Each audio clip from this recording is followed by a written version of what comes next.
LLB शुरू करने का मकसद की सीगा, की बनना चाहते सीगे तुसी जदों? पैशन ही सीगा मेरा, कह लो कि जिद्दां कुड़ियां नाल रेप हुंदा आ है, उहदे लई कुछ है नहीं गा सिस्टम, हो जांदा, निक्की निक्की कुड़ियां दी जिंदगी बर्बाद हो जाती है।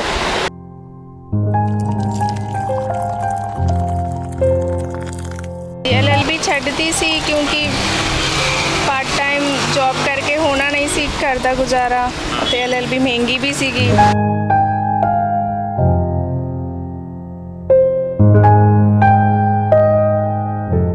इस करके मैं LLB चुनी सीगी।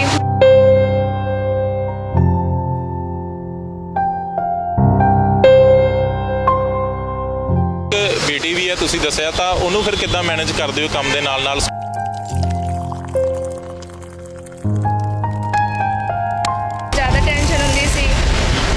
ਹੁਣ ਤਾਂ ਠੀਕ ਹੈ, ਉਹ ਕਰ ਲੈਂਦੀ ਹੈ, ਆਪਣਾ ਗਰਾਊਂਡ ਕਰ ਲੈਂਦੀ ਹੈ, ਟਿਊਸ਼ਨ ਚਲ ਜਾਂਦੀ ਹੈ, ਸਕੂਲ ਵੀ ਖੁੱਲ ਗਏ ਹੁਣ।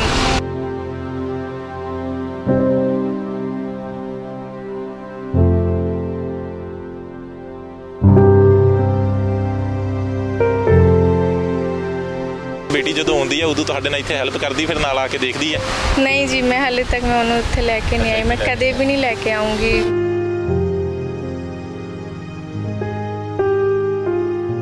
दिखाना ना मैं कराना, जिन्ना क हो जाऊगा मैं उहदे लई करांगी।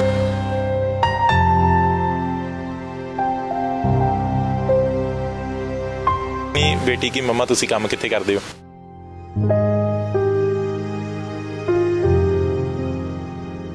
औरत की स्थिति की देखते हो अज दे समय दे विच समाज? सोसाइटी विच इदां दे हुंदे हैं परसन, इदां दे मतलब की कहां कि ਉਹ ਉਹਨਾਂ ਦੀ ਸੋਚ ਹੱਲੇ ਉਹੀ ਹੈ। ਉਹਨਾਂ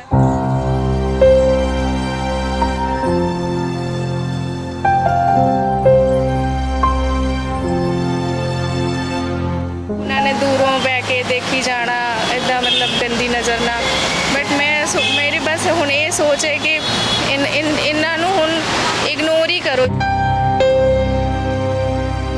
एक तो बच्ची नूं खिडारन बनाउणा एक चोटी दा, तां दूजा तुसी एक वकील बनना। हाँ जी, हले मैं अपनी वकील बनने का सुपना मैं लगभग छड्डता आ।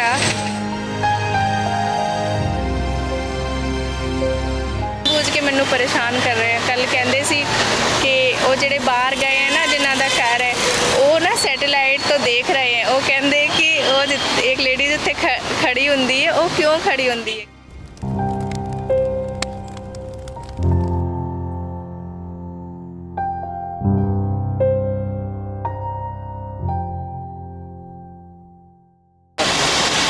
जिंदगी इंसान नूं बहुत कुछ सिखाउंदी है। जिउंदे जी इंसान जिंदगी दे विच कई हालातां दे विचों दी गुजरदा है, पर कहंदे ने कि जेकर हालातां दे नाल लड़ना इंसान सिख लवे तां कामयाबी एक ना एक दिन जरूर मिल जाती है। अज तुहानूं कहानी एक औरत नेहा दी सुणावांगे जो जलंधर दे विच चाह परौंठियां दा काम करदे ने। की मजबूरी है, क्यों नेहा नूं चाह परौंठियां दा सड़क के उपर जोड़ा वो स्टाल लाना पाया, क्योंकि नेहा पढ़ी लिखी एक औरत हैगी है, एक उन्हों की छोटी बच्ची भी हैगी है। तो मुलाकात तुहाडी करवाने उन्हों दे नाल गलबात करते हैं। इस समय असीं उन्हों दे टी स्टॉल के उपर ही मौजूद हैगे हैं, जिथे ये काम कर रहे हैं। काम करदे इन्हों दे नाल दो चार जड़ियाँ गल्लां वो साझियां जरूर कीतियां जाणगियां। अच्छा नेहा, सब तो पहलां ऐ दस दो कि तुसीं कदों तो ये स्टाल लगाया होया? ऑलमोस्ट मंथ होण च। ओके, अच्छा, एक आइडिया किद्दां आया सीगा तुहाडा, किवें ख्याल आया कि ये काम शुरू करना चाहिए? नहीं जी, शुरू तो ही मतलब बनाने का किचन का काम जे दूजिਆਂ ਨੂੰ मतलब इदा रोटी रोटी खवाना वधिया लगता सी, तां करके। और दूजा कि घट इन्वेस्टमेंट से शुरू हो जाता है, मेरे को नहीं सी ज़्यादा इन्वेस्टमेंट, तां करके मैंने ये ठीक लगता। अच्छा, मैनू पता लगा सीगा कि तुसी स्टडी भी की हुई, LLB करते पे हो तुसी, तां वो LLB छड्ड दित्ती हुण तुसी? हाँ जी, LLB छड्डती सी क्योंकि पार्ट टाइम जॉब करके होना नहीं सी घर का गुजारा, तो LLB महंगी भी सीगी, तो कितना मतलब मैनेज नहीं हुंदा सी, हो रहा सी, तां करके पार्ट टाइम च उन्नी पेमेंट नहीं दिंदे सी। एक गुड़िया है मेरी, फिर मैं उन्होंने भी सामना सी, तां करके फिर घर से भी टाइम देना सी, फिर ਕਾਲਜ ਅਟੈਂਡ ਲੈਕਚਰ 2 o'clock ਤੱਕ ਲੈਕਚਰ ਲੱਗਦਾ ਸੀ, ਫਿਰ ਉਸ ਤੋਂ ਬਾਅਦ ਮੈਨੂੰ ਜੌਬ ਨਹੀਂ ਮਿਲੀ, ਫਿਰ ਮੈਂ ਛੱਡ ਦਿੱਤੀ। ਅੱਛਾ, LLB ਸ਼ੁਰੂ ਕਰਨ ਦਾ ਮਕਸਦ ਕੀ ਸੀਗਾ? ਕੀ ਬਣਨਾ ਚਾਹੁੰਦੇ ਸੀਗੇ ਤੁਸੀਂ ਜਦੋਂ ਐਡਮਿਸ਼ਨ ਲਈ ਹੋਊਗੀ LLB ਦੇ ਵਿੱਚ? ਸਰ ਐਕਚੁਅਲੀ LLB ਕਰਨ ਦਾ ਰੀਜ਼ਨ ਇੱਕ ਮਤਲਬ ਬੜਾ ਪੈਸ਼ਨ ਹੀ ਸੀਗਾ ਮੇਰਾ, ਕਹਿ ਲਓ ਕਿ ਜਿੱਦਾਂ ਕੁੜੀਆਂ ਨਾਲ ਰੇਪ ਹੁੰਦਾ ਆ ਹੈ, ਉਹਦੇ ਲਈ ਕੁਝ ਹੈ ਨਹੀਂ ਗਾ ਸਿਸਟਮ, ਹੋ ਜਾਂਦਾ, ਨਿੱਕੀ ਨਿੱਕੀ ਕੁੜੀਆਂ ਦੀ ਜ਼ਿੰਦਗੀ ਬਰਬਾਦ ਹੋ ਜਾਂਦੀ ਹੈ, ਉਹਨਾਂ ਲਈ ਕੁਝ ਕੋਈ ਬੋਲਦਾ ਨਹੀਂ, ਕੋਈ ਐਕਟ ਨਹੀਂ ਹੈ ਕਿ ਕੀ ਕਰਨਾ, ਕੀ ਅੱਗੇ ਬਣਨਾ, ਇਹਨਾਂ ਦਾ ਕੁਝ ਹੋਣਾ। ਇਸ ਕਰਕੇ ਮੈਂ LLB ਚੁਣੀ ਸੀਗੀ। ਮੈਂ ਬਹੁਤ ਟਾਈਮ ਤੋਂ ਸੋਸ਼ਲ ਮੀਡੀਆ ਮਤਲਬ ਇੱਕ ਆਪਣੀ ਵੀਡੀਓ ਵੀ ਪਾਈ ਸੀ ਮੈਂ YouTube ਤੇ, ਮੈਂ ਲੋਕਾਂ ਕੋਲੋਂ ਹੈਲਪ ਮੰਗੀ ਸੀ, ਸਪੋਰਟ ਮੰਗੀ ਸੀ, ਬਟ ਸ਼ਾਇਦ ਮੈਂ ਹੀ ਨਹੀਂ ਕਰ ਸਕੀ ਕਿਉਂਕਿ ਮੈਂ ਇਕੱਲੀ ਹੁੰਦੀ, ਕੁੜੀ ਦੀ ਵੀ ਜ਼ਿੰਮੇਵਾਰੀ ਮੇਰੇ ਹੀ, ਮੈਂ ਇਕੱਲੀ ਹਾਂ, ਤਾਂ ਕਰਕੇ ਮੇਰੇ ਹੀ ਸਿਰ ਤੇ ਸੀਗੀ।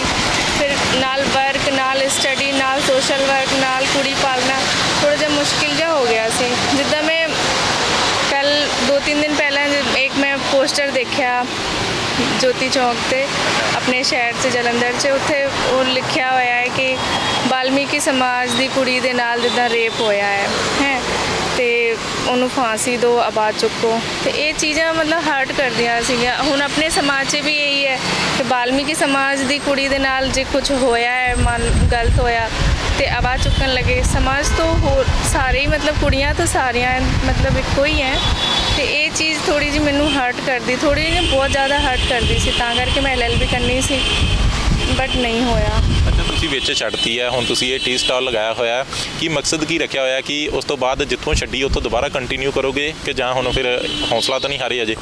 ਨਹੀਂ ਜੀ, ਹੌਸਲਾ ਤਾਂ ਨਹੀਂ ਹਾਰੇ, ਥੋੜ੍ਹਾ ਜਿਹਾ ਕਰੋਨਾ ਕਰਕੇ ਤਾਂ ਸਾਰਿਆਂ ਨੂੰ ਹੀ ਮਤਲਬ ਸਾਰਾ ਹੀ ਕੁਝ ਸਾਰਿਆਂ ਦਾ ਹੀ ਡੰਪ ਹੋਇਆ, ਕੰਮ ਕੁੰਮ ਸਾਰਿਆਂ ਨੂੰ ਨੁਕਸਾਨ ਹੋਇਆ, ਮੈਨੂੰ ਵੀ ਹੋਇਆ। ਜਿਹੜਾ ਜੋ ਕੁਝ ਸੇਵਿੰਗ ਸੀਗੀ ਸਭ ਕੁਝ ਖਤਮ ਹੋ ਗਿਆ ਸੀ, ਤਾਂ ਕਰਕੇ ਫਿਰ ਸਟੱਡੀ ਵੀ ਛੱਡਣੀ ਪਈ। ਹੁਣ ਚਲੋ ਮਾੜਾ ਮੋਟਾ ਸ਼ੁਰੂ ਕੀਤਾ ਆ, ਕਰਾਂਗੇ ਅੱਗੇ, ਹੋਰ ਜੇ ਵਧੀਆ ਹੋ ਗਿਆ ਤਾਂ ਫਿਰ ਦੁਬਾਰਾ ਤੋਂ ਸਟੱਡੀ ਕਰਾਂਗੇ। ਅੱਛਾ, ਇਸ ਤੋਂ ਪਹਿਲਾਂ ਕੋਈ ਕੰਮ ਕਰਦੇ ਸੀਗੇ ਤੁਸੀਂ ਜਾਂ ਸਟੱਡੀ ਹੀ ਕਰਦੇ ਸੀ? ਨਹੀਂ ਜੀ, ਮੈਂ ਟੈਲੀਕਾਮ ਲਾਈਨ ਤੇ 8-10 ਸਾਲ ਕੰਮ ਕੀਤਾ, ਲਾਵਾ ਤੋਂ ਸ਼ੁਰੂ ਕੀਤਾ ਸੀ, ਫਿਰ ਲਾਸਟ ਜਦੋਂ ਲੋਕਡਾਊਨ ਲੱਗਾ ਤੇ ਵੀਵੋ ਤੋਂ ਛੱਡਤਾ ਸੀ। ਅੱਛਾ, ਤੁਹਾਡੀ ਇੱਕ ਬੇਟੀ ਵੀ ਹੈ ਤੁਸੀਂ ਦੱਸਿਆ, ਤਾਂ ਉਹਨੂੰ ਫਿਰ ਕਿੱਦਾਂ ਮੈਨੇਜ ਕਰਦੇ ਹੋ ਕੰਮ ਦੇ ਨਾਲ ਨਾਲ? ਸਕੂਲ ਜਾਂਦੀ ਕਿ ਜਾਂ ਜੇ ਛੁੱਟੀ ਹੈ? ਨਹੀਂ ਜੀ ਸਰ, ਉਹ 9th ਕਲਾਸ 'ਚ ਪੜ੍ਹਦੀ ਹੈ, ਸਪੋਰਟਸ ਕਾਲਜ 'ਚ ਹਰਡਲ ਦੀ ਗੇਮ ਵੀ ਕਰਦੀ ਹੈ, ਤੇ ਹੁਣ ਥੋੜ੍ਹਾ ਜਿਹਾ ਉਹ ਆਪਣੇ ਆਪ ਨੂੰ ਸਾਂਭਣ ਲੱਗੀ ਹੈ। ਪਹਿਲਾਂ ਮੈਨੂੰ ਜ਼ਿਆਦਾ ਟੈਨਸ਼ਨ ਹੁੰਦੀ ਸੀ, ਹੁਣ ਤਾਂ ਠੀਕ ਹੈ, ਉਹ ਕਰ ਲੈਂਦੀ ਹੈ, ਆਪਣਾ ਗਰਾਊਂਡ ਕਰ ਲੈਂਦੀ ਹੈ, ਟਿਊਸ਼ਨ ਚਲ ਜਾਂਦੀ ਹੈ, ਸਕੂਲ ਵੀ ਖੁੱਲ੍ਹ ਗਏ ਹੁਣ, ਨਾਲ ਘਰੇ ਸਟੱਡੀ ਕਰਦੀ ਰਹਿੰਦੀ ਹੈ, ਹੁਣ ਠੀਕ ਹੈ। ਅੱਛਾ, ਇੱਥੇ ਫਿਰ ਕਿੰਨੇ ਤੋਂ ਕਿੰਨੇ ਆਉਂਦੇ ਹੋ ਤੁਸੀਂ ਪੂਰਾ ਦਿਨ? ਸੁਬਹ 8:30 ਵਜੇ ਆ ਜਾਂਦੀ ਹਾਂ, ਜਾਂਦੇ 7-7:30 ਵੱਜ ਜਾਂਦੇ। ਅੱਛਾ, ਫਿਰ ਇਹ ਜਿਹੜੀ ਜਗ੍ਹਾ ਰੱਖੀ ਹੋਈ ਹੈ ਇਹਦਾ ਫਿਰ ਤੁਸੀਂ ਰੈਂਟ ਵਗੈਰਾ ਵੀ ਪੇ ਕਰਦੇ ਹੋ ਇੱਥੇ ਕਿੱਦਾਂ? ਨਹੀਂ, 10 ਰੁਪਏ ਰੈਂਟ ਨਹੀਂ ਪੇ ਕਰਦੀ ਸਰ। ਇਹ ਜਿਹੜੇ ਜਿਨ੍ਹਾਂ ਦੇ ਬੂਹੇ ਦੇ ਅੱਗੇ ਲਾਇਆ ਉਹ ਬਾਹਰ ਗਏ ਹੋਏ ਆ, ਤੇ ਜਿਹੜੇ ਭਾਜੀ ਇੱਥੇ ਜੂਸ ਲਾਉਂਦੇ ਮੈਂ ਉਹਨਾਂ ਨੂੰ ਪੁੱਛਿਆ ਸੀ, ਉਹ ਕਹਿਣ ਲੱਗੇ ਲਾ ਲਓ, ਬਟ ਹੁਣ ਜਿਹੜੇ ਇਹਨਾਂ ਦੇ ਆਈ ਥਿੰਕ ਸੋ ਰਿਲੇਟਿਵਸ ਹੈ ਕਿ ਨਹੀਂ ਹੈ, ਉਹ ਮੈਨੂੰ ਪਰੇਸ਼ਾਨ ਕਰਦੇ, ਕਹਿੰਦੇ ਕਿ ਹੁਣ ਚੁੱਕ ਲਓ ਸਮਾਨ ਇੱਥੋਂ, ਮਤਲਬ ਇੱਧਰ ਨਾ ਲਾਓ, ਇੱਧਰ ਨਾ ਲਾਓ। ਪਹਿਲਾਂ ਵੀ ਉਹ ਸ਼ੁਰੂ ਤੋਂ ਹੀ ਪਰੇਸ਼ਾਨ ਕਰ ਰਹੇ ਸੀਗੇ, ਬਟ ਇਹ ਹੈ ਕਿ ਥੈਂਕ ਯੂ, ਉਹਨਾਂ ਨੇ ਲਾਣ ਦਿੱਤਾ, ਇੰਨਾ ਹੀ ਕਾਫੀ ਹੈ, ਇੰਨਾ ਹੀ ਬਹੁਤ ਹੈ। ਮੈਨੂੰ ਹੌਸਲਾ ਮਿਲਿਆ ਕਿਉਂਕਿ ਮੈਂ ਕੰਮ ਕੀਤਾ ਨਹੀਂ ਸੀ, ਹੁਣ ਮੈਂ ਕਰ ਲਿਆ, ਚਲੋ ਕਿਤੇ ਵੀ ਕਰ ਸਕਦੇ ਹਾਂ, ਬਟ ਹੁਣ ਉਹ ਕਹਿੰਦੇ ਕਿ ਸਮਾਨ ਚੁੱਕ ਲਓ, ਤਾਂ ਕਰਕੇ ਮੈਂ ਜ਼ਿਆਦਾ ਕੁਝ ਸਮਾਨ ਇੱਥੇ ਖਿਲਾਰਾ ਵੀ ਕਹਿੰਦੇ ਨਹੀਂ ਪਾਉਣ ਦਿੰਦੇ ਕਿ ਟੇਬਲ ਟੂਬਲ ਰੱਖ ਲਓ, ਕਹਿੰਦੇ ਨਹੀਂ। ਅੱਛਾ, ਜਦੋਂ ਕੋਈ ਮਿਹਨਤ ਕਰਦਾ ਹੈ ਤਾਂ ਇੱਕ ਔਰਤ ਨੂੰ ਮਿਹਨਤ ਕਰਦਿਆਂ ਦੇਖ ਕੇ ਬਹੁਤ ਸਾਰੇ ਸਮਾਜ ਸੇਵੀ ਜਾਂ ਸਮਾਜ ਸੇਵੀ ਸੰਸਥਾਵਾਂ ਜਾਂ ਜਿਹੜੇ ਇੱਦਾਂ ਦੇ ਲੋਕ ਹੁੰਦੇ ਨੇ ਉਹ ਅੱਗੇ ਆਉਂਦੇ ਨੇ, ਅੱਗੇ ਆ ਕੇ ਹੱਲਾਸ਼ੇਰੀ ਦਿੰਦੇ ਨੇ ਜਾਂ ਉਹਦੀ ਮਦਦ ਦੇ ਲਈ ਅੱਗੇ ਆਉਂਦੇ ਨੇ। ਤਾਂ ਤੁਸੀਂ ਇਹ ਜਿੱਦਾਂ ਰੋਡ ਤੇ ਲਾਇਆ ਹੋਇਆ ਇੱਕ ਪੋਰਸ਼ ਏਰੀਆ ਹੈਗਾ ਗੁਰੂ ਨਾਨਕ ਮਿਸ਼ਨ ਚੌਂਕ, ਤਾਂ ਇੱਥੇ ਲੋਕ ਆਉਂਦੇ ਕੁਝ ਹੱਲਾਸ਼ੇਰੀ ਦੇਣ ਵਾਸਤੇ? ਹਾਂਜੀ, ਇੱਥੇ ਗੁਰਦੁਆਰਾ ਹੈ ਗੁਰੂ ਨਾਨਕ ਮਿਸ਼ਨ ਜਿਹੜਾ, ਉਧਰ ਦੇ ਹੈਗੇ, ਮੈਨੂੰ ਪਤਾ ਨਹੀਂ ਉਹ ਅੰਦਰ ਕੁਝ ਕੰਮ ਕਰਦੇ ਹੈ, ਬਟ ਉਹ ਆਉਂਦੇ ਪਰੌਂਠੇ ਵਗੈਰਾ ਲੈ ਕੇ ਜਾਂਦੇ, ਤੇ ਉਹਨਾਂ ਨੇ ਮੈਨੂੰ ਕਿਹਾ ਕਿ ਕੋਈ ਗੱਲ ਨਹੀਂ, ਬਹੁਤ ਵਧੀਆ ਹੈ, ਤੁਸੀਂ ਹਿੰਮਤ ਨਹੀਂ ਹਾਰੇ, ਕੰਮ ਕਰਦੇ ਪਏ ਹੋ, ਤੇ ਤੁਹਾਨੂੰ ਕੋਈ ਲੋੜ ਹੋਊਗੀ ਤਾਂ ਦੱਸਿਓ, ਵਧੀਆ। ਹੁਣ ਫਿਰ ਤੁਸੀਂ ਅੱਗੇ ਗੋਲ ਕੀ ਰੱਖਿਆ ਹੋਇਆ ਕਿ ਅੱਗੇ ਕੀ ਹੁਣ ਬੇਟੀ ਦੇ ਲਈ ਇਹ ਮਿਹਨਤ ਕਰ ਰਹੇ ਹੋ ਕਿ ਜਾਂ ਨਾਲ ਦੀ ਨਾਲ ਆਪਣੇ ਆਪ ਨੂੰ ਵੀ ਉੱਥੇ ਸਟੈਂਡ ਕਰਨਾ ਜੋ ਬਣਨਾ ਚਾਹੁੰਦੇ ਹੋ, ਵਕੀਲ ਇੱਕ ਤੁਸੀਂ? ਜੇ 2 ਸਾਲ ਪਹਿਲਾਂ ਸਭ ਕੁਝ ਵਧੀਆ ਰਹਿੰਦਾ, ਮੈਨੂੰ ਜੌਬ ਵਧੀਆ ਮਿਲ ਜਾਂਦੀ ਹੋ ਜਾਂਦਾ ਤਾਂ ਮੈਂ ਜ਼ਰੂਰ ਆਪਣੇ ਤੇ ਫੋਕਸ ਕਰ ਲੈਂਦੀ। ਬਟ ਹੁਣ ਤਾਂ ਗੁੜੀਆ ਨੂੰ ਲੋਡ ਹੈ ਜ਼ਿਆਦਾ, ਉਹਦੀ ਡਾਈਟ, ਉਹਦਾ ਧਿਆਨ ਰੱਖਣਾ, ਉਹਦੇ ਨਾਲ ਰਹਿਣਾ, ਕਿਉਂਕਿ ਉਹਨੂੰ 9th ਕਲਾਸ 'ਚ ਹੈ, ਨਾਲ ਸਪੋਰਟਸ ਵੀ ਕਰਦੀ ਹੈ ਅਤੇ ਮੈਨੂੰ ਕੰਮ ਜ਼ਿਆਦਾ ਜ਼ਰੂਰੀ ਹੈ। ਕਿਉਂਕਿ ਮੇਰੇ ਲਈ ਤਾਂ ਚਲੋ ਮੈਨੂੰ ਪਤਾ ਨਹੀਂ ਕਿ ਚਲੋ ਕੀ ਖਰਚਾ ਹੈ ਮੇਰਾ, ਬਟ ਉਹਦੀ ਡਾਈਟ ਜਿੱਦਾਂ ਵਧੀਆ ਹੀ ਚਾਹੀਦਾ, ਜੇ ਕੁਝ ਉਹਨੂੰ ਬਣਾਉਣਾ ਹੈ, ਕੁਝ ਅੱਗੇ ਵਧਾਉਣਾ ਹੈ ਅਤੇ ਖਾਣ ਪੀਣ ਦਾ ਧਿਆਨ ਤਾਂ ਕਰਕੇ ਕੰਮ ਮੈਨੂੰ ਹਾਲੇ ਜ਼ਿਆਦਾ ਜ਼ਰੂਰੀ ਹੈ। ਮੈਂ ਆਪਣੀ ਸਟੱਡੀ ਬਾਅਦ 'ਚੋਂ ਦੇਖਾਂਗੀ। ਅੱਛਾ, ਬੇਟੀ ਨੂੰ ਕਿਹੜੀ ਗੇਮ ਦੇ ਵਿੱਚ ਲਗਾ ਰਹੇ ਹੋ, ਕੀ ਬਣਾਉਣਾ ਚਾਹੁੰਦੇ ਹੋ ਬੇਟੀ ਨੂੰ? ਸਰ ਉਹ ਹਰਡਲਸ ਕਰਦੀ ਹੈ, 100 ਮੀਟਰ ਰੇਸ ਦੀ ਪ੍ਰੈਕਟਿਸ ਅਤੇ ਹਰਡਲਸ ਦੀ ਪ੍ਰੈਕਟਿਸ ਕਰਦੀ ਹੈ। ਮਿਸਟਰ ਸੁਨੀਲ ਹੈ ਕੋਚ ਉਹਦੇ ਸਪੋਰਟਸ ਕਾਲਜ 'ਚ, ਉਹਨਾਂ ਦੇ ਅੰਡਰ ਕਰਦੀ ਪਈ ਹੈ। ਅੱਛਾ, ਹੁਣ ਜਿੱਦਾਂ ਓਲੰਪਿਕ ਦੇ ਵਿੱਚ ਮੈਡਲ ਵੀ ਆਏ ਤਾਂ ਬੇਟੀ ਜਦੋਂ ਆਉਂਦੀ ਹੈ, ਬੇਟੀ ਨੂੰ ਵੀ ਇੱਕ ਜਿਹੜਾ ਮੋਟੀਵੇਟ ਤੁਸੀਂ ਕਰਦੇ ਹੋਵੋਗੇ ਕਿ ਜਿਸ ਤਰੀਕੇ ਦੇ ਨਾਲ ਕੁੜੀਆਂ ਨੇ ਵਧੀਆ ਪ੍ਰਦਰਸ਼ਨ ਕੀਤਾ ਤਾਂ ਬੇਟੀ ਜਦੋਂ ਆਉਂਦੀ ਹੈ ਉਦੋਂ ਤੁਹਾਡੇ ਨਾਲ ਇੱਥੇ ਹੈਲਪ ਕਰਦੀ, ਫਿਰ ਨਾਲ ਆ ਕੇ ਦੇਖਦੀ ਹੈ? ਨਹੀਂ ਜੀ, ਮੈਂ ਹਾਲੇ ਤੱਕ ਮੈਂ ਉਹਨੂੰ ਇੱਥੇ ਲੈ ਕੇ ਨਹੀਂ ਆਈ, ਮੈਂ ਕਦੇ ਵੀ ਨਹੀਂ ਲੈ ਕੇ ਆਉਂਗੀ। ਮਤਲਬ ਜਿੱਧਰ ਵੀ ਮੈਂ, ਚਲੋ ਉਹਨੂੰ ਪਤਾ ਹੈ ਕਿ ਮੇਰੇ ਮੰਮਾ ਵਰਕ ਕਰਦੇ, ਹਾਰਡ ਵਰਕ ਕਰਦੇ, ਤਾਂ ਕਰਕੇ ਮੇਰੇ ਤੋਂ ਸਿੱਖੀ ਹੈ, ਉਹ ਵੀ ਹਾਰਡ ਵਰਕ ਕਰਦੀ। ਬਟ ਹਾਲੇ ਮੈਂ ਉਹਨੂੰ ਕੰਮ ਨਾ ਮੈਂ ਦਿਖਾਣਾ ਨਾ ਮੈਂ ਕਰਾਉਣਾ, ਜਿੰਨਾ ਕੁ ਹੋ ਜਾਊਗਾ ਮੈਂ ਉਹਦੇ ਲਈ ਕਰਾਂਗੀ। ਅੱਛਾ, ਪੁੱਛਦੀ ਨਹੀਂ ਬੇਟੀ ਕਿ ਮੰਮਾ ਤੁਸੀਂ ਕੰਮ ਕਿੱਥੇ ਕਰਦੇ ਹੋ? ਹਾਂਜੀ ਪੁੱਛਦੀ ਹੈ, ਮੈਂ ਦੱਸਿਆ ਹੋਇਆ ਸਾਰਾ ਕੁਝ ਉਹਨੂੰ ਕਿ ਕੀ ਕੰਮ ਹੈ, ਕਿੱਦਾਂ ਹੈ, ਕਿੱਥੇ ਹੈ, ਸਾਰਾ ਕੁਝ ਪਤਾ ਹੈ ਉਹਨੂੰ, ਬਟ ਲੈ ਕੇ ਮੈਂ ਕਦੇ ਨਹੀਂ ਆਈ। ਅੱਛਾ, ਬੇਟੀ ਨੂੰ ਤੁਸੀਂ ਇੱਕ, ਚਲੋ ਇਹ ਇੱਕ ਮਾਵਾਂ ਦਾ ਸੁਪਨਾ ਹੁੰਦਾ ਕਿ ਉਹਨਾਂ ਦੇ ਬੱਚੇ ਜਿਹੜੇ ਨੇ ਉਹ ਉੱਚੇ ਮੁਕਾਮ ਤੱਕ ਜਿਹੜੇ ਨੇ ਪਹੁੰਚਣ, ਕਿਉਂਕਿ ਹਰ ਮਾਂ ਦਾ ਇੱਕ ਸੁਪਨਾ ਹੁੰਦਾ ਹੈ। ਅੱਛਾ, ਘਰ ਦੇ ਵਿੱਚ ਹਾਲਾਤ ਕੀ ਨੇ? ਤੁਸੀਂ ਘਰ ਦੇ ਵਿੱਚ ਕੌਣ ਰਹਿੰਦੇ ਫਿਰ? ਮੈਂ ਤੇ ਮੇਰੀ ਬੇਟੀ ਹੈ ਸਰ। ਅੱਛਾ, ਤਾਂ ਅੱਗੇ ਫਿਰ ਹੁਣ ਇਸੇ ਤਰੀਕੇ ਨਾਲ ਇਹ ਜਾਰੀ ਰੱਖੋਗੇ ਕਿ ਜਾਂ ਕੋਈ ਹੋਰ ਅੱਗੇ ਤੁਹਾਡਾ ਗੋਲ ਹੈਗਾ ਕਿ ਹੁਣ ਮੈਂ ਅੱਗੇ ਵਧਣਾ ਹੈ ਜਾਂ ਇਹ ਕੰਮ ਨੂੰ ਜਾਂ ਇਸੇ ਕੰਮ ਨੂੰ ਅੱਗੇ ਵਧਾਉਣਾ? ਹਾਲੇ ਤਾਂ ਮੇਰੇ ਕੋਲ ਥੋੜਾ ਹੀ ਹੈ ਸਿਸਟਮ, ਇੱਥੇ ਹੈ ਵੀ ਨਹੀਂ, ਕਰਨ ਵੀ ਦਿੰਦੇ ਨਹੀਂ ਜ਼ਿਆਦਾ। ਜਿੱਦਾਂ ਤੁਸੀਂ 2-4 ਆਈਟਮ ਆਪਣੇ ਕੰਮ 'ਚ ਹੋਰ ਐਡ ਕਰੋ ਤਾਂ ਥੋੜੀ ਜਿਹੀ ਐਡ ਵਗੈਰਾ ਲਾਓ ਤੇ ਵਧੀਆ ਹੋ ਸਕਦਾ ਹੈ। ਹਾਲੇ ਸਿਰਫ ਚਾਹ ਅਤੇ ਪਰੌਂਠਾ ਅਤੇ ਇੱਕ ਅੱਧੀ ਸਬਜ਼ੀ ਮੈਂ ਬਣਾ ਲੈਂਦੀ ਹਾਂ, ਬਸ ਉਹੀ ਹੈ। ਤਾਂ ਕਰਕੇ ਹਾਲੇ ਉਨੀ ਇਨਕਮ ਜਾਂ ਫਿਰ ਐਕਸਪੈਕਟੇਸ਼ਨ ਮੈਂ ਨਹੀਂ ਇੱਥੇ ਰੱਖ ਸਕਦੀ। ਜੇ ਕਿਤੇ ਹੋਰ ਵਧੀਆ ਹੋਊਗਾ ਤਾਂ ਮੈਂ ਜ਼ਰੂਰ ਵਧਾਵਾਂਗੀ। ਮੈਨੂੰ ਸ਼ੌਂਕ ਵੀ ਹੈ ਇਹ ਕੰਮ ਕਰਨ ਦਾ, ਅਤੇ ਅੱਗੇ ਜਦ ਥੋੜ੍ਹਾ ਜਿਹਾ ਹੋਏਗਾ ਮੇਰੇ ਕੋਲ ਤਾਂ ਮੈਂ ਵਧੀਆ ਕਰਾਂਗੀ ਹੋਰ। ਅੱਛਾ, ਕਈ ਵਾਰ ਜ਼ਿੰਦਗੀ ਦੇ ਵਿੱਚ ਕੁਝ ਇੱਦਾਂ ਦੇ ਇਨਸੀਡੈਂਟ ਵਾਪਰਦੇ ਨੇ ਜਿਹੜੇ ਇਨਸਾਨ ਨੂੰ ਜਿਹੜਾ ਹੈ ਉਹ ਮੋਟੀਵੇਟ ਕਰ ਦਿੰਦੇ ਨੇ ਕਿ ਇਹ ਚੀਜ਼ ਕੀਤੀ ਜਾਵੇ। ਜਿੱਦਾਂ ਤੁਸੀਂ ਦੱਸਿਆ ਕਿ ਛੋਟੀਆਂ ਬੱਚੀਆਂ ਦੇ ਨਾਲ ਰੇਪ ਹੁੰਦੇ ਨੇ, ਉਹਨਾਂ ਦੇ ਲਈ ਤੁਸੀਂ ਲੜਨਾ ਚਾਹੁੰਦੇ ਹੋ। ਤੁਸੀਂ ਕੋਈ ਇਨਸੀਡੈਂਟ ਦੇਖਿਆ ਸੀਗਾ ਕਿਸੇ ਦੇ ਨਾਲ ਇੱਦਾਂ ਹੋਇਆ ਜਾਂ ਉਹਨੂੰ ਇਨਸਾਫ ਨਾ ਮਿਲਿਆ ਹੋਏ, ਜਿਸ ਤੋਂ ਬਾਅਦ ਤੁਸੀਂ ਇਹ ਠਾਣਿਆ ਹੋਏ ਕਿ ਮੈਂ ਇਹ ਵਕੀਲ ਬਣ ਕੇ ਇਹਨਾਂ ਬੱਚਿਆਂ ਨੂੰ ਇਨਸਾਫ ਦਿਵਾਊਂ? ਸਰ ਦੇਖੋ, ਜਿਹੜੇ ਚਲੋ ਜ਼ਿਆਦਾ ਹੋ ਜਾਂਦਾ, ਹਾਈਲਾਈਟਸ ਹੋ ਜਾਂਦੇ ਕੋਈ ਕੇਸਿਸ ਵਗੈਰਾ, ਉਹਨਾਂ ਦੀ ਵੀ ਗੱਲਬਾਤ ਹੁੰਦੀ ਹੈ, ਉਹ ਥੋੜੀ ਦੇਰ ਹੀ ਚੱਲਦੀ ਹੈ। ਬਹੁਤ ਲੇਟ ਜਿੱਦਾਂ ਫੈਸਲਾ ਆ ਰਿਹਾ, ਕੋਈ ਮਰੀ ਗਈ ਹੈ, ਮਤਲਬ ਉਹਨੂੰ ਇੰਨਾ ਹਰਾਸ਼ ਕਰਤਾ, ਮਰ ਗਈ ਤੇ ਚਲੋ 5-7 ਸਾਲ ਉਹਨਾਂ ਨੂੰ ਰੱਖਿਆ, ਉਸ ਤੋਂ ਬਾਅਦ ਫਾਂਸੀ ਦਿੱਤੀ। ਬਟ ਜਿਹੜੇ ਹਾਲੇ ਵੀ ਇੱਦਾਂ ਦੇ, ਮਤਲਬ ਹਾਲੇ ਬਹੁਤ ਹੈ, ਇੱਕ ਅੱਧੀ ਫਾਂਸੀ ਹੁੰਦੀ ਹੈ। ਮੈਂ ਇਹ ਨਹੀਂ ਕਹਿੰਦੀ ਕਿ ਮਤਲਬ ਫਾਂਸੀ ਹੀ ਦਵਾਉਣੀ ਹੈ, ਬਟ ਜਿਹੜਾ ਵੀ ਸਿਸਟਮ ਐਗਜ਼ੈਕਟਲੀ ਸਟਾਰਟਿੰਗ ਇਹ ਹੈ ਕਿ ਆਪਣਾ ਸੁਸਾਇਟੀ ਆਪਣੀ ਇੱਦਾਂ ਦੀ ਹੋਣੀ ਹੀ ਨਹੀਂ ਚਾਹੀਦੀ ਕਿ ਬੱਚਿਆਂ ਦੇ ਨਾਲ ਰੇਪ ਹੋਵੇ ਜਾਂ ਫਿਰ ਉੱਥੇ ਤੱਕ ਗੱਲ ਜਾਵੇ ਕਿ ਕਿਸੇ ਨੂੰ ਫਾਂਸੀ ਦੇਣੀ ਹੈ। ਇਹ ਹੋਣਾ ਹੀ ਨਹੀਂ ਚਾਹੀਦਾ। ਮੈਂ ਬਸ ਇਹ ਚਾਹੁੰਦੀ ਹਾਂ ਕਿ ਮੈਨੂੰ ਨਾ ਇੰਨਾ ਕੁ ਚਾਂਸ ਮਿਲੇ ਜਾਂ ਫਿਰ ਮੈਂ ਆਪਣੇ ਆਪ ਤੋਂ ਜਾਂ ਆਪਣੀ ਜ਼ਿੰਮੇਵਾਰੀਆਂ ਤੋਂ ਥੋੜ੍ਹਾ ਜਿਹਾ ਫਰੀ ਹੋ ਕੇ ਮੈਂ ਬਸ ਇਹ ਕਰਾਂਗੀ ਕਿ ਕਿਸੇ ਦੀ ਬੱਚੀ ਦੇ ਨਾਲ ਇਹ ਹੋਵੇ ਹੀ ਨਾ ਕਿ ਉਹਦੀ ਲਾਈਫ ਖਰਾਬ ਹੋਵੇ ਜਾਂ ਫਿਰ ਉਹਦੀ ਫਿਰ ਜਨਤਾ ਮਤਲਬ ਰੋਡ 'ਤੇ ਨਿਕਲੇ, ਮਾਰਚ ਨਿਕਾਲੇ, ਇਹਨੂੰ ਫਾਂਸੀ ਦਿਓ, ਉਹਨੂੰ ਫਾਂਸੀ ਦਿਓ। ਇਹ ਚੀਜ਼ਾਂ ਹੋਣੀ ਆਪਣੀ ਸੁਸਾਇਟੀ ਵਾਸਤੇ ਮੈਂ ਇੱਦਾਂ ਕਰਨਾ, ਸਾਰਿਆਂ ਦੀ ਸੋਚ ਨੂੰ ਚੇਂਜ ਕਰਨ ਦੀ ਕੋਸ਼ਿਸ਼ ਕਰਨੀ ਹੈ ਕਿ ਪਲੀਜ਼ ਇੱਦਾਂ ਦਾ ਨਾ ਕਰੋ, ਕਿਸੇ ਦੀ ਬੱਚੇ ਦੀ ਕੁੜੀ ਦੀ ਜ਼ਿੰਦਗੀ ਬਰਬਾਦ ਨਾ ਕਰੋ। ਬਸ LLB ਕਰਨ ਦਾ ਰੀਜ਼ਨ ਇਹੀ ਸੀਗਾ ਕਿ ਬਸ ਮੈਂ ਇਹੀ ਕਰਨਾ ਸੀ ਕਿ ਇਹ ਹੋਵੇ ਹੀ ਨਾ, ਇਹ ਆਪਣੀ ਸੁਸਾਇਟੀ ਦੇ ਵਿੱਚ ਇਹ ਹੋਣਾ ਹੀ ਨਹੀਂ ਚਾਹੀਦਾ ਇਹ ਕੰਮ। ਅੱਛਾ, LLB ਤੁਸੀਂ ਜਲੰਧਰ ਤੋਂ ਹੀ ਕਰ ਰਹੇ ਸੀਗੇ? ਹਾਂਜੀ, Khalsa college of law KCL ਲੱਦੇ ਵਾਲੀ ਰੋਡ, ਮੈਂ ਉੱਥੋਂ ਕਰਦੀ ਸੀ। ਅੱਛਾ ਜੀ, ਤੁਸੀਂ ਫਿਰ +2 ਵੀ ਇੱਥੇ ਕੀਤੀ ਹੋਈ, ਜਿਹੜੀ ਸਟੱਡੀ ਕੀਤੀ ਹੋਈ ਤੁਸੀਂ? ਨਹੀਂ ਜੀ, ਮੈਂ ਗ੍ਰੈਜੂਏਸ਼ਨ ਕੀਤੀ ਹੈ। ਅੱਛਾ, ਗ੍ਰੈਜੂਏਸ਼ਨ ਕਰਨ ਤੋਂ ਬਾਅਦ ਤੁਸੀਂ LLB ਸ਼ੁਰੂ ਕੀਤੀ ਸੀਗੀ ਜੀ, ਤੇ ਇੱਕੋ ਸਾਲ ਲਗਾਇਆ ਉਹਦੇ ਵਿੱਚ ਫਿਰ ਤੁਸੀਂ ਅਜੇ? ਹਾਂਜੀ, ਫਸਟ ਈਅਰ 'ਚ ਹੀ ਇੰਨਾ ਕੁਝ ਮੈਨੂੰ ਫੇਸ ਕਰਨਾ ਪਿਆ, ਫਿਰ ਮੈਂ ਕੀ ਕਰਾਂ, ਛੱਡਤੀ। ਅੱਛਾ, ਔਰਤ ਦੀ ਸਥਿਤੀ ਕੀ ਦੇਖਦੇ ਹੋ ਅੱਜ ਦੇ ਸਮੇਂ ਦੇ ਵਿੱਚ ਸਮਾਜ ਦੀ, ਕਿਉਂਕਿ ਤੁਸੀਂ ਵੀ ਇੱਕ ਹਾਰਡ ਵਰਕਰ ਹੋ?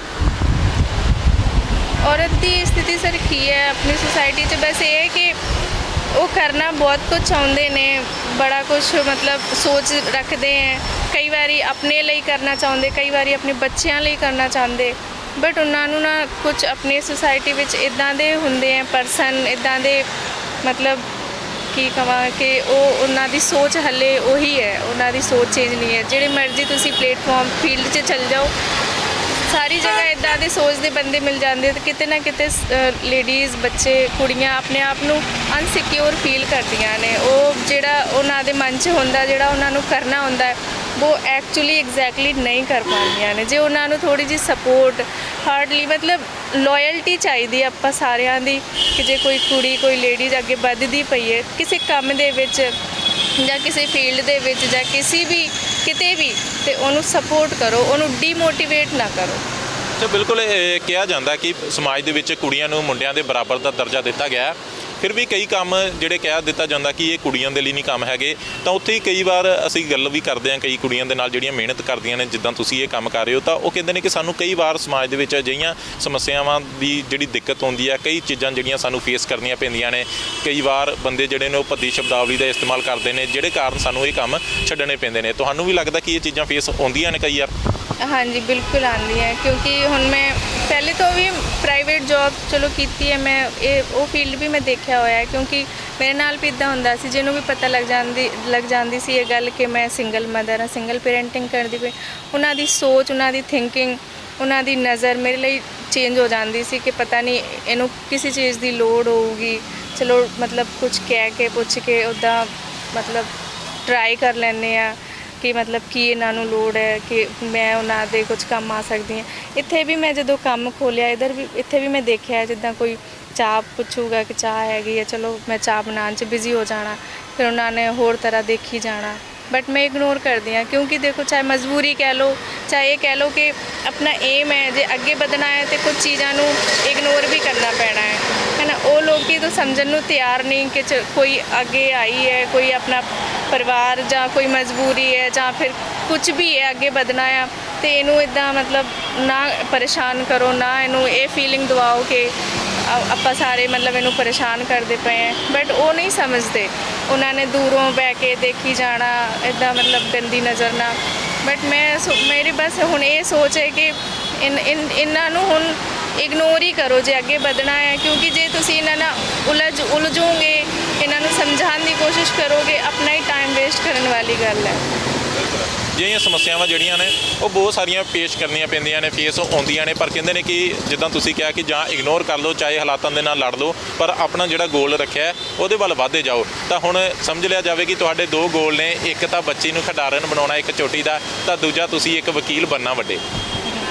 ਹਾਂਜੀ, ਹਲੇ ਮੈਂ ਆਪਣੇ ਵਕੀਲ ਬਣਨ ਦਾ ਸੁਪਨਾ ਮੈਂ ਲਗਭਗ ਛੱਡਤਾ ਆ, ਕਿਉਂਕਿ ਮੈਨੂੰ ਇਹ ਲੱਗਦਾ ਕਿ ਜਿਹੜੀ ਚੀਜ਼ ਮੈਨੂੰ ਚਾਹੀਦੀ ਸੀ ਕਿ ਮਤਲਬ ਉੱਥੇ ਰੇਪ ਦੇ ਲਈ ਕੁਝ ਹੈ, ਉਹ ਮੈਂ ਦੇਖ ਲਿਆ ਹੈ ਥੋੜ੍ਹਾ ਕਿ ਤੁਹਾਨੂੰ ਕੋਈ ਉੱਥੇ ਕਾਨੂੰਨ ਹੈ ਬਣਿਆ ਆ ਜਾਂ ਉਹਦੇ ਲਈ, ਇੱਦਾਂ ਦਾ ਕੁਝ ਵੀ ਨਹੀਂ ਹੈ। ਬਸ ਤੁਹਾਨੂੰ ਸਾਰਾ ਕੁਝ ਛੱਡਣਾ ਪੈਣਾ, ਸਾਰਾ ਕੁਝ ਛੱਡ ਦਿਓ, ਫ੍ਰੀ ਹੋ ਜਾਓ, ਔਰ ਬਸ ਇੱਕ ਆਪਣਾ ਅੱਗੇ ਮਤਲਬ ਇਸ ਚੀਜ਼ ਨੂੰ ਲੈ ਕੇ ਅੱਗੇ ਵਧੋ ਕਿ ਇਹ ਐਕਟ ਬਣਨਾ ਚਾਹੀਦਾ ਹੈ, ਇਸ ਚੀਜ਼ ਦਾ ਬਿੱਲ ਪਾਸ ਹੋਣਾ ਚਾਹੀਦਾ ਹੈ। ਬਸ ਪੜ੍ਹਾਈ ਨਾਲ ਤਾਂ ਚਲੋ ਇਹ ਹੈ ਕਿ ਤੁਸੀਂ ਵਕੀਲ, ਔਰ ਵੀ ਮੈਂ ਤਾਂ ਚਲੋ ਕੀ ਹਾਂ, ਕੁਛ ਨਹੀਂ, ਇੰਨੇ ਵੱਡੇ ਜੱਜ ਹੈ, ਵਕੀਲ ਹੈ, ਬਟ ਜਦੋਂ ਉਹ ਨਹੀਂ ਇਸ ਚੀਜ਼ ਲਈ ਉਹ ਨਹੀਂ ਹਰਟ ਹੁੰਦੇ, ਉਹ ਨਹੀਂ ਕਰਦੇ, ਉਹ ਜਿਹੜਾ ਦੋਸ਼ੀ ਹੁੰਦਾ ਉਹਨੂੰ ਬਚਾਉਣ ਲਈ ਲੜਦੇ ਹੈ, ਤਾਂ ਮੈਂ ਵੀ ਵਕੀਲ ਬਣ ਕੇ ਕੀ ਕਰਾਂਗੀ? ਮੈਂ ਵੀ ਆਹੀ ਕੁਛ ਕਰਨ ਲੱਗ ਜਾਣਾ, ਤੇ ਇਹ ਵਕੀਲ ਬਣਨ ਦਾ ਕੋਈ ਫਾਇਦਾ ਨਹੀਂ ਹੈ।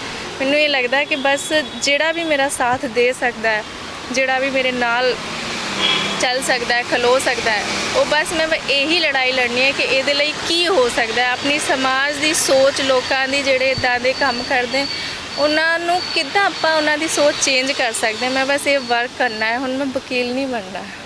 ਅੱਛਾ, ਚਲੋ ਇਹ ਡ੍ਰੀਮ ਤੁਹਾਡਾ ਪੂਰਾ ਹੋਵੇ, ਕਿਉਂਕਿ ਵੈਸੇ ਤਾਂ ਤੁਸੀਂ ਇੱਕ ਬਹਾਦਰ ਔਰਤ ਹਿੰਮਤ ਨਹੀਂ ਛੱਡੀ, ਤਾਂ ਮੈਂ ਕਹਿੰਦਾ ਅਜੇ ਵੀ ਹਿੰਮਤ ਨਾ ਛੱਡੋ, ਕਿਉਂਕਿ ਅੱਗੇ ਜ਼ਿੰਦਗੀ ਦੇ ਵਿੱਚ ਵਧਦੇ ਰਹਿਣਾ ਚਾਹੀਦਾ। ਅੱਛਾ, ਫਿਰ ਤੁਸੀਂ ਕਿਹਾ ਕਿ ਇੱਥੇ ਪਰੇਸ਼ਾਨ ਹੁਣ ਕਰਨ ਲੱਗ ਪਏ ਨੇ, ਤਾਂ ਅੱਗੇ ਫਿਰ ਤੁਸੀਂ ਇਹ ਹੁਣ ਜਗ੍ਹਾ ਚੇਂਜ ਕਰੋਗੇ ਇੱਥੋਂ? ਪਰੇਸ਼ਾਨ ਤਾਂ ਉਹ ਸ਼ੁਰੂ ਤੋਂ ਹੀ ਕਰ ਰਹੇ ਹੈ, ਇੰਡੀਵਿਜੂਅਲੀ ਮੀਨਸ ਆਉਂਦੇ ਜਾਂਦੇ ਕੁਝ ਬੋਲ ਦਿੰਦੇ ਹੈ, ਇੱਥੋਂ ਚੱਕ ਲਓ, ਇਹ ਕਿਉਂ ਇੱਦਾਂ ਕਿਉਂ ਉੱਦਾਂ ਕਿਉਂ।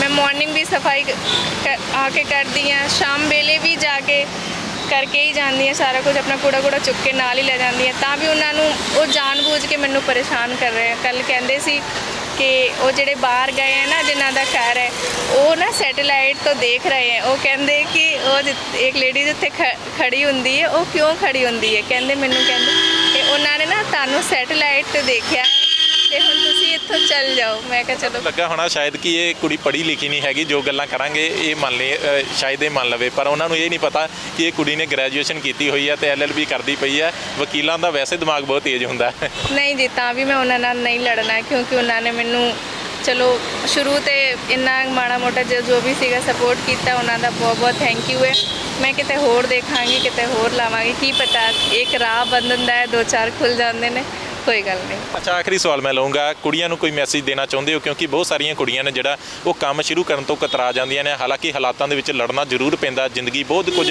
ਸਿਖਾਉਂਦੀ ਹੈਗੀ ਹੈ ਨਹੀਂ ਜੀ ਦੇਖੋ ਟਾਈਮ ਔਖਾ ਸੌਖਾ ਸਾਰਿਆਂ ਤੇ ਕਦੇ ਵੀ ਆ ਸਕਦਾ ਹੈ ਇਹ ਕੋਈ ਉਹ ਵੱਡੀ ਗੱਲ ਨਹੀਂ ਹੈ ਤੇ ਕੰਮ ਕੋਈ ਛੋਟਾ ਵੱਡਾ ਨਹੀਂ ਹੁੰਦਾ ਪਲੱਸ ਮੇਰਾ ਕਹਿਣਾ ਕੀ ਹੈ ਕਿ ਜਦੋਂ ਤੁਸੀਂ ਕੁਝ ਕਰਨਾ ਹੈ ਕੁਝ ਅੱਗੇ ਵਧਣਾ ਹੈ ਆਪਣੇ ਸਮਾਜ 'ਚ ਗੰਦਗੀ ਵੀ ਹੈ ਤੇ ਆਪਣੇ ਸਮਾਜ 'ਚ ਅੱਛਾਈ ਵੀ ਹੈ ਇੱਦਾਂ ਦੀ ਕੋਈ ਗੱਲ ਨਹੀਂ ਹੈ ਜੇ ਤੁਹਾਨੂੰ 4 ਲੋਕ ਡੀਮੋਟੀਵੇਟ ਕਰਕੇ ਜਾਣਗੇ ਤੇ ਤੁਹਾਨੂੰ 4 ਲੋਕ ਆ ਕੇ ਮੋਟੀਵੇਸ਼ਨ ਵੀ ਦੇਣਗੇ ਕਿ ਚਲੋ ਤੁਸੀਂ ਵਧੀਆ ਕੰਮ ਕਰਦੇ ਪਏ ਹੋ ਤਾਂ ਕੋਈ ਗੱਲ ਨਹੀਂ ਆਪਣੀ ਸੋਚ ਪੋਜ਼ਿਟਿਵ ਰੱਖੋ ਤੁਹਾਨੂੰ ਪੋਜ਼ਿਟਿਵ ਲੋਕ ਹੀ ਮਿਲਣਗੇ ਤੇ ਬਸ ਲੋਇਲ ਹੋ ਕੇ ਆਪਣਾ ਕੰਮ ਕਰੋ ਬਾਕੀ ਰੱਬ ਤੇ ਛੱਡ ਦਿਓ ਸਾਰਾ ਕੁਝ ਵਧੀਆ ਹੀ ਹੋਊਗਾ ਟੈਨਸ਼ਨ ਟੁੱਟਣ ਦੀ ਜ਼ਰੂਰਤ ਨਹੀਂ ਹੈ ਥੈਂਕ ਯੂ ਗੱਲਬਾਤ ਕਰਨ ਦੇ ਲਈ ਸੋ ਵਾਕਈ ਇੱਕ ਹੌਸਲੇ ਦੀ ਮਿਸਾਲ ਹੈਗੀ ਹੈ ਕਿਉਂਕਿ ਬਹਾਦਰ ਕੁੜੀਆਂ ਜਿਹੜੀਆਂ ਨੇ ਉਹ ਅੱਗੇ ਆਉਂਦੀਆਂ ਨੇ ਹਾਲਾਤਾਂ ਦੇ ਨਾਲ ਲੜਦੀਆਂ ਨੇ ਤੇ ਇਹ ਇੱਕ ਔਰਤ ਵੀ ਜਿਹੜੀ ਹੈ ਉਹ ਬਹੁਤ ਸਾਰੇ ਕੁੜੀਆਂ ਦੇ ਲਈ ਮਿਸਾਲ ਬਣ ਕੇ ਉੱਭਰ ਰਹੀ ਹੈ ਕਿਉਂਕਿ ਹਾਲਾਤ ਦੇ ਵਿੱਚੋਂ ਜਦੋਂ ਗੁਜ਼ਰਨਾ ਪੈਂਦਾ ਤਾਂ ਬਹੁਤ ਸਾਰੀਆਂ ਸਮੱਸਿਆਵਾਂ ਜਿਹੜੀਆਂ ਨੇ